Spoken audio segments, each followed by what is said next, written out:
qu'un seul nom qui sauve, qui guérit toutes les maladies. Chers internautes, peuple de Dieu, salutations de la part de notre Seigneur et Sauveur Jésus-Christ.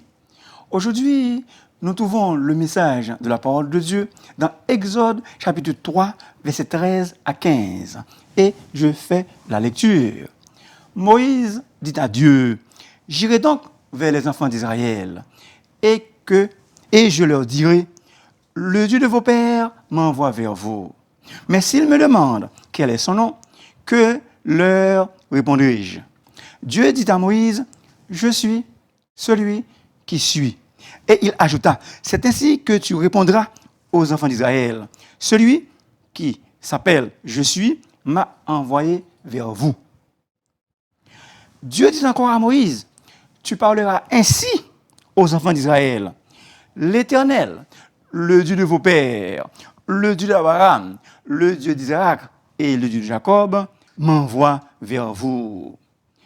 Voilà mon nom pour l'éternité. Voilà mon nom de génération en génération. » Parole du Seigneur. Le sujet. La révélation du nom propre de Dieu à Moïse. Je suis. La révélation du nom propre de Dieu à Moïse. Je suis. Chers internautes, tout être vivant faisant partie de l'univers possède un nom. La vie de chacun est reconnue par son identité. En fait, chaque élément composant la nature, le nom opère un contact inexprimable qui dépasse l'imagination des hommes. Le nom est le sceau qui distingue un élément d'un autre et indique sa nature. Il joue un rôle prépondérant dans la vie de chaque être vivant. Même l'animal, privé de raison, s'arrête et se détourne de ses activités quand on cite son nom ou quand on l'appelle.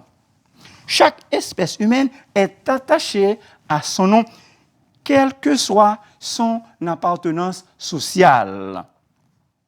Son nom est l'expression même de sa personnalité et le reflet de son être. Dans la Bible, le nom détermine non seulement l'identité, mais aussi l'expression même de qui le porte. Écoutez le verset, s'il vous plaît. « Que mon Seigneur ne prenne pas garde à ce méchant homme, à Nabal, car il est comme son nom. » Nabal est son nom. Et il y a chez lui de la folie. 1 Samuel 25, verset 25. Au jardin d'Éden, le nom a une grande importance pour Dieu. Pendant la création, Dieu nomma toutes les choses qu'il a faites. Genèse 1er, verset 3 à 27. Plus tard, Dieu accorda à Adam le privilège de nommer le bétail, les oiseaux et les animaux. Genèse 2, versets 19 et 20. Adam, le gérant et la couronne de la création, ne connaissait pas le nom de Dieu. Manoach, serviteur de Dieu, père de Samson, avait rencontré Dieu. Heureux de cette rencontre, il lui a demandé son nom. L'ange de l'Éternel lui répondit, « Pourquoi demandes-tu mon nom? Il est merveilleux. » Juge 13, verset 18. Alors, puisqu'il devait lui offrir un holocauste, il a continué sa cérémonie jusqu'au moment où il vit l'ange disparaître dans la fumée de son autel. Les noms dans le Proche-Orient ancien donnent des indications. sur la nature, le caractère, les perspectives, sur l'espérance et la destinée de la personne qui le porte. Le Créateur de toutes choses avait lui aussi ressenti le besoin de s'identifier aux hommes. Un jour, il avait jugé bon de se révéler non à travers ses œuvres, mais plutôt à travers son nom intime. Ainsi, Dieu confirmait son nom à l'homme au moment où il le jugeait nécessaire. Dieu dit ouvertement à Moïse que son nom propre est « Je suis, le grand je suis ». Car Dieu désirait être reconnu par son nom propre et personnel. Exode 3, verset 14. L'univers est l'œuvre de Dieu. Même le rebelle, malgré son insolence, ne tardera pas un instant à témoigner la grandeur de Dieu devant le tableau magnifique qu'est la nature.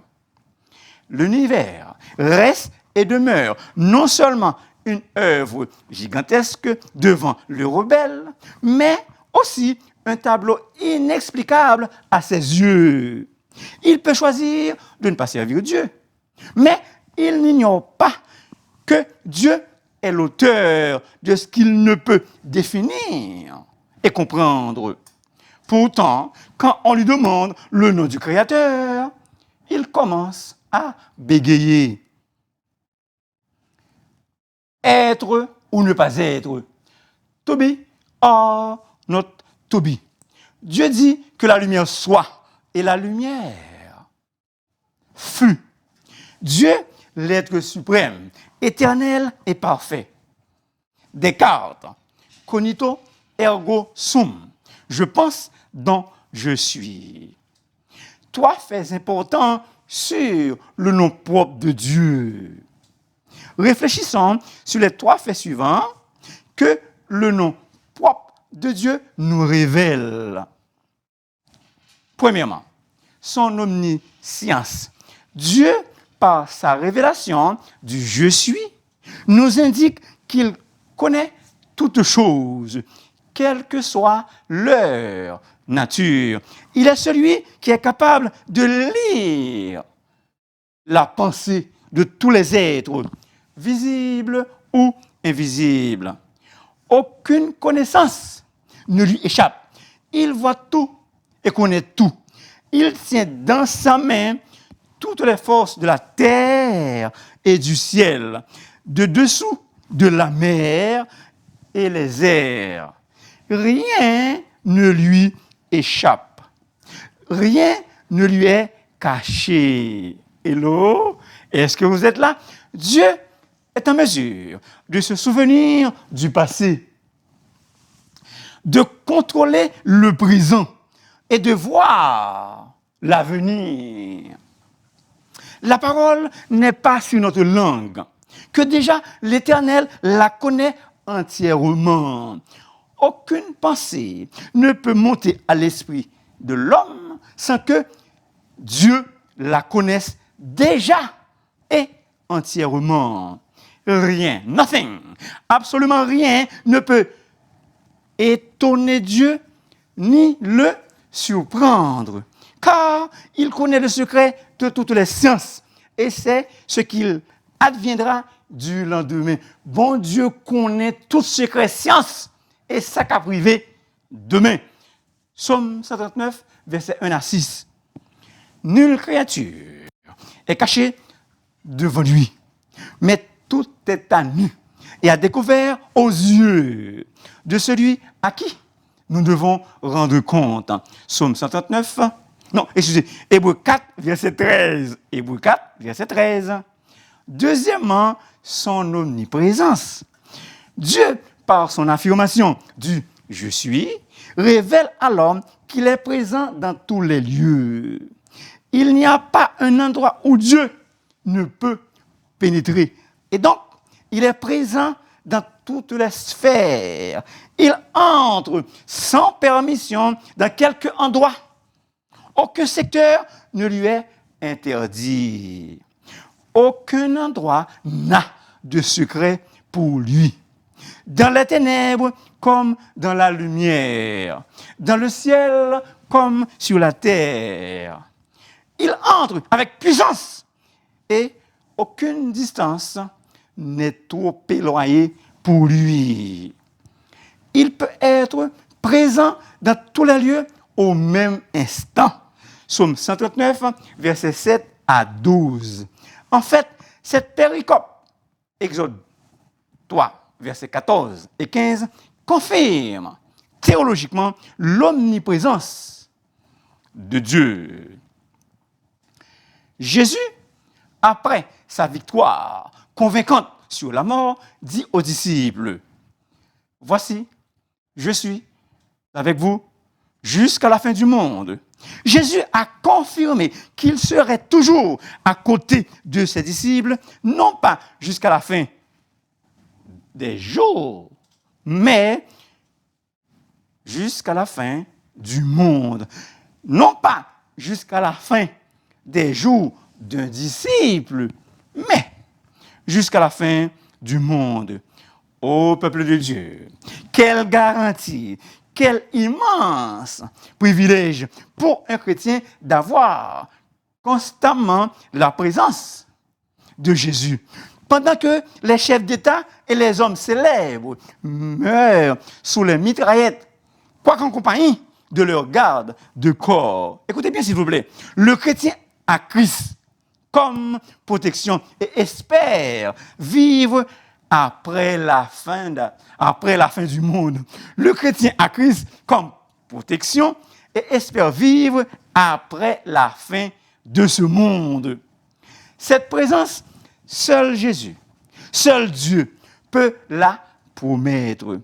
Aucun prophète ou être spirituel ne peut garantir qu'il sera toujours présent à côté de ses adeptes. Dieu seul a la capacité d'être à la fois en tout lieu et en même temps. Moïse était assuré de la présence constante et de l'assurance du Seigneur. Écoutez le verset. Dieu dit, « Je serai avec toi, et ceci sera pour toi le signe que c'est moi qui t'envoie. » Exode 3, verset 12. La présence éternelle de Dieu, il se manifeste auprès de ses enfants parce qu'il n'est jamais absent, éternel présent. Et là, Jésus, c'est un papa là. Christ, toujours là. Oui, Christ, toujours là. Jésus est toujours là, toujours présent pour nous délivrer par son bras puissant. Dieu affirma à Moïse qu'il serait avec lui et avec son peuple en cas de besoin et lors des épreuves. Bien-aimés, au milieu des épreuves, ne soyez pas découragés. Tenez ferme.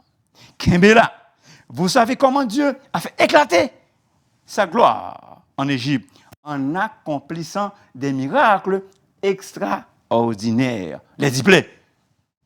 L'Éternel Dieu peut faire pour toi, mon frère.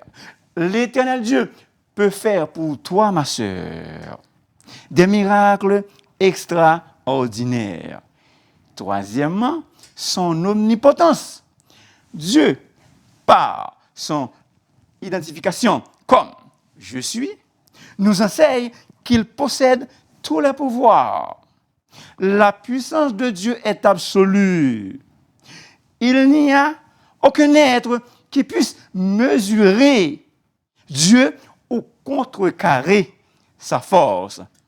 Dieu est l'être qui agit, l'être agissant. Ce nom, Yahweh, a une forme ancienne du verbe être. Je suis celui qui suis. Aya, je suis, est à la fois être et vivre. Aya, peuple de Dieu, est à la fois être et vivre. Notre Dieu est vivant. Amen. Notre Dieu est vivant. Le buisson en feu ne consumait point. Et donc, la flamme s'alimentait toute seule. Yahvé est le Dieu qui veut s'unir à l'homme, qui veut avoir une relation intime avec lui et lui donner sa vie. Bref, Dieu veut entrer en contact, en communion avec l'homme. Celui qui est, qui était et qui vient. Apocalypse 1er, verset 4. Je suis l'alpha et l'oméga, dit le Seigneur. Celui qui est, qui était et qui vient, le Tout-Puissant. Verset 8. Tout cela est un développement de Exode 3, verset 14. Qui va revenir? C'est Jésus, le grand je suis. Quand Dieu décide d'agir, aucune créature dans les cieux et sur la terre ne peut l'empêcher. Voilà pourquoi il règne sur tout. Il règne sur tout le cosmos. Qui peut résister à la puissance de Dieu? Personne. Sa force est au-dessus de tout pouvoir. Sa souveraineté lui permet d'intervenir et de délivrer le malin dans ses attaques contre les enfants de Dieu. Dieu protège tous ceux et toutes celles qui sont à lui au milieu des adversités. Il guérit quand ses enfants sont malades. Il les nourrit quand ils ont faim. Dans leur faiblesse, Dieu intervient pour les soutenir, pour les donner de la force. Dans leur détresse, Dieu est là pour les consoler. Qui a créé Dieu? Nobody. Personne. Je suis celui qui suis. L'être par excellence. C'est-à-dire, Dieu ne tient son existence d'aucun autre. Yahweh, être éternel. Ce nom évoque que Dieu ne doit son existence qu'à lui-même. Il ne serait pas seulement le Dieu de grande délivrance, mais aussi le Dieu, écoutez bien, le Dieu dont la caractéristique principale est d'exister par lui-même. Et ce nom évoque aussi la relation de Dieu avec son peuple. La caractéristique principale, Dieu est éternellement l'être. Par exemple, étant éternel, il racheta son peuple. Exode 6, verset 6. Dieu demeura fidèle avec son peuple. Exode 34, versets 5 à 7. De toute évidence, immortalité, vérité et fidélité sont réunies en Dieu. Il est à l'origine de tout ce qui existe, autosuffisant et souverain. Celui qui existe par opposition aux idoles qui ne sont rien et n'ont aucune réelle existence. C'est Dieu qui parle. Voici, vous n'êtes rien. Isaïe 41, verset 24. Pourtant, notre Dieu est vrai et authentique. Ce nom de Dieu oriente les regards de son existence et son éternité. Son existence par lui-même. Dieu est le Dieu de toute éternité. El Olam, le Dieu de toute éternité. Ce nom souligne l'immensité et l'éternité de Dieu. Genèse 21, verset 33. D'éternité en éternité, Dieu est Dieu. From the beginning to the end, God is God. Psaume 90, verset 2. Dieu dit encore à Moïse, tu parleras aux enfants d'Israël, l'Éternel, le Dieu de vos pères, le Dieu d'Abraham, le Dieu d'Isaac et le Dieu de Jacob, m'envoie vers vous. Voilà mon nom pour l'éternité. Voilà mon nom de génération en génération. L'Éternel, ce nom a pour fonction de permettre aux hommes de se rappeler qui est Dieu, de parler de lui et de l'invoquer par ce nom de génération en génération, d'éternité en éternité.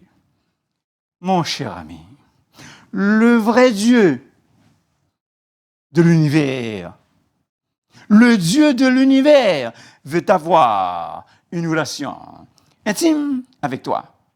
Mais il faut absolument passer par Jésus en l'acceptant comme ton Dieu et ton Rédempteur. Merci beaucoup de m'avoir écouté. S'il vous plaît, n'oubliez pas de vous abonner, car la voix du serviteur est votre émission. Et si vous voulez me parler, vous pouvez m'appeler dans le 514-571-2396. Peuple racheté du Seigneur, que le grand je suis vous guérisse si vous êtes malade, qu'il vous fortifie si vous êtes faible, qu'il vous console si vous êtes triste. Amen. Que Dieu vous bénisse. Que Dieu vous bénisse richement et abondamment.